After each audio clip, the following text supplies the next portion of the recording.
प्रिय विद्यार्थियों, मैं डॉक्टर खेमचंद महावर, सह आचार्य राजनीति विज्ञान विभाग, राजकीय महाविद्यालय बहरोड। आज हम ब्रिटेन के संविधान के अंतर्गत आपका जो बीए द्वितीय वर्ष का प्रथम प्रश्न पत्र है मत्स्य विश्वविद्यालय के पाठ्यक्रम के अनुसार, उसमें ब्रिटेन के इतिहास का हम अध्ययन करेंगे। ब्रिटेन की संसद का, ब्रिटिश संसद का इतिहास का अध्ययन करेंगे।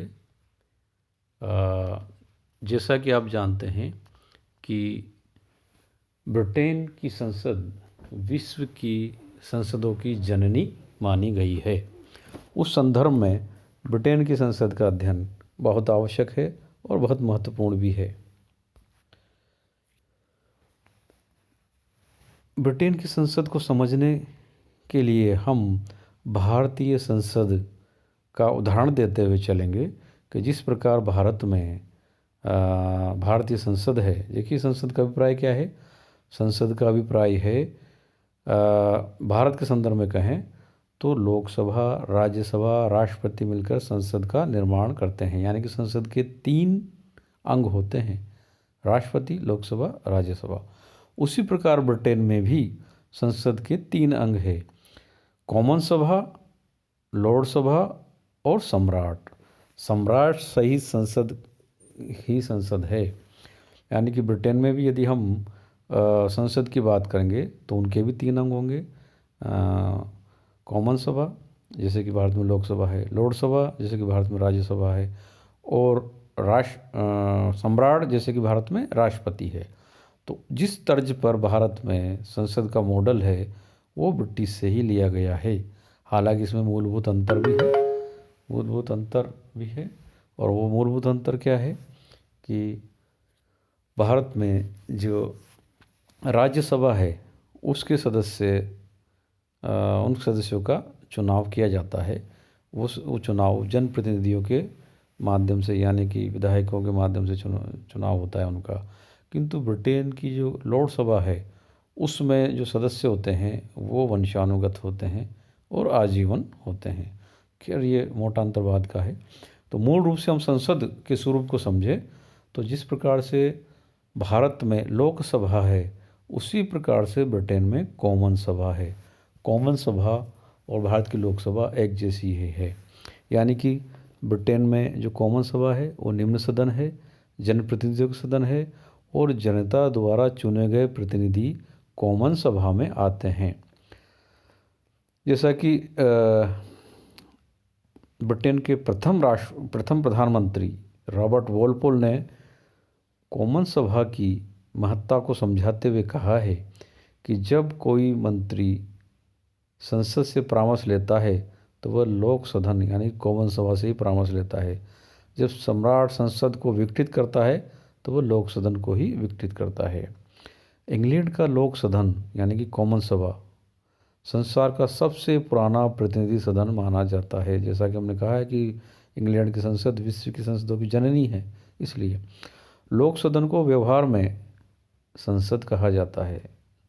लोक सदन को यानी कॉमन सभा को संसद कहा जाता है क्योंकि समस्त शक्तियाँ या व्यवहारिक या वस्तुतः जो शक्तियाँ हैं वो कॉमन सभा के पास ही होती है। आगे जाके हम देखेंगे कि मंत्रिमंडल में सारी शक्तियाँ निहित हो जाती है। एक विद्वान लेखक न्यूमैन ने कहा है कि संसद की संप्रभुता लोक सदन में निवास करती है। सिडनी लॉ के अनुसार लोक सदन संसार की सबसे प्राचीन, सबसे शक्तिशाली, सर्वाधिक गौरवमयी व्यवस्थापिका है। लोक सदन की शक्तियों और महत्व का अनुमान इसी से लगाया जा सकता है कि लोक सदन ही संसद का पर्याय बन गई है। ये कहा जाता है कि मंत्रिमंडल संसद के प्रति उत्तरदायी है जबकि वह केवल लोक सदन के प्रति उत्तरदायी रहता है। इसी प्रकार में हम आगे बढ़े कि लोकसभा की संरचना और संगठन कैसे होता है।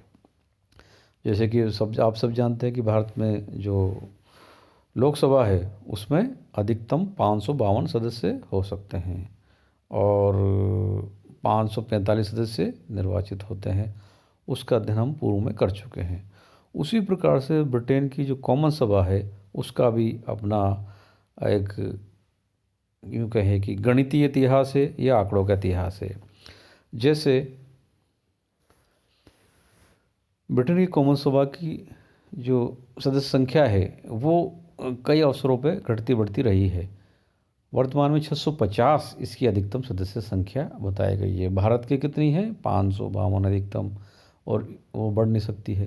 लेकिन यहाँ पर परिस्थितिवश इस प्रकार से लचीला संविधान है। ब्रिटेन की कॉमन सभा के बारे में बात करें तो 1955 में निर्वाचन क्षेत्रों में किए गए परिवर्तनों के अनुसार ये सदस्य संख्या 630 थी, यानी कि 1955 में 630 थी। 1983 से 2010 के आम चुनाव से पूर्व तक ब्रिटिश कॉमन सभा की सदस्य संख्या 659 रही। 2010 के कॉमन सभा में आम चुनाव में 650 सीटों के लिए चुनाव हुए। वर्तमान में ब्रिटेन में 650 निर्वाचन क्षेत्रों में बांटा गया है। इसमें 529 इंग्लैंड के, 40 वेल्स के और 59 स्कॉटलैंड के तथा 18 उत्तरी आयरलैंड हेतु आवंटित हैं। ये सब सदस्य वयस्क मताधिकार के आधार पर चुने जाते हैं। ब्रिटेन में जून 1970 में किए गए परिवर्तन के अनुसार 18 वर्ष के प्रत्येक नर नारी को वोट देने का अधिकार है। ब्रिटेन में पूर्व में कुछ बहुसदस्यीय निर्वाचन क्षेत्र भी थे, किंतु अब सभी निर्वाचन क्षेत्र एकल सदस्यीय कर दिए गए हैं। कॉमन सभा के एक सदस्य द्वारा लगभग 75,000 मतदाताओं का प्रतिनिधित्व किया जाता है। अब इनकी योग्यताएं देख लेते हैं। जैसे कि लोकसभा के में जो सदस्य चुने जाते हैं भारत में, उनकी योग्यता क्या थी, उसी प्रकार से हम कॉमन सभा, इंग्लैंड का जो कॉमन सभा है, निम्न सदन है, लोक सदन है, उसके सदस्यों की क्या क्या योग्यताएं, क्या क्या अयोग्यताएं होंगी। कोई भी स्त्री पुरुष किसी भी निर्वाचन क्षेत्र से कॉमन सभा का चुनाव लड़ सकता है अगर उसमें निम्न योग्यताएं हुई तो। जैसे नंबर 1, इंग्लैंड का नागरिक हो, उसकी आयु 18 वर्ष से ऊपर हो, उसका नाम मतदाता सूची में हो, वह देश के प्रति निष्ठा की शपथ लेने को तैयार हो। इसके अतिरिक्त कुछ ऐसी चीज़ें भी हैं जो कॉमन सभा की सदस्यता के लिए अपात्र माना गया है, यानी कि अनेक ऐसे अर्हताएँ हैं जो, या ऐसी विशेषताएँ हैं जिनके रहते कॉमन सभा का आप सदस्य नहीं चुने जा सकते। जैसे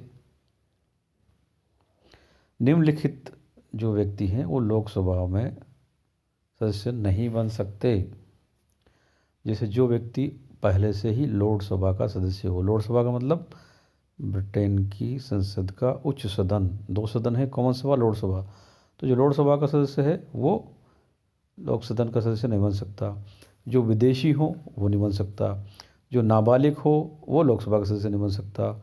जो पादरी, नगरों के मेयर, काउंटियों के शेरिफ हो, जो शासकीय कर्मचारी हो, जो किसी तरह प्रत्यक्ष रूप से सरकार द्वारा लाभान्वित हो, घोर अपराध के लिए दंडित हो, पागल या दिवालिया व्यक्ति हो, ये सभी जो 8 प्रकार के लोग हैं वो लोक सदन का चुनाव नहीं लड़ सकते। इसके बाद हम आते हैं कि कॉमन सभा का कार्यकाल कितना होगा। जैसे कि भारत में लोकसभा का जो कार्यकाल है वो 5 वर्ष का है। ब्रिटेन की कॉमन सभा का कार्यकाल भी 5 वर्ष का ही है। आवश्यकता पड़ने पर इमरजेंसी में ये कार्यकाल बढ़ाया भी जा सकता है। जिस तरह से इंग्लैंड में प्रथम और द्वितीय विश्व युद्ध के समय कॉमन सभा का कार्यकाल बढ़ा दिया गया था। प्रधानमंत्री की सिफारिश और महारानी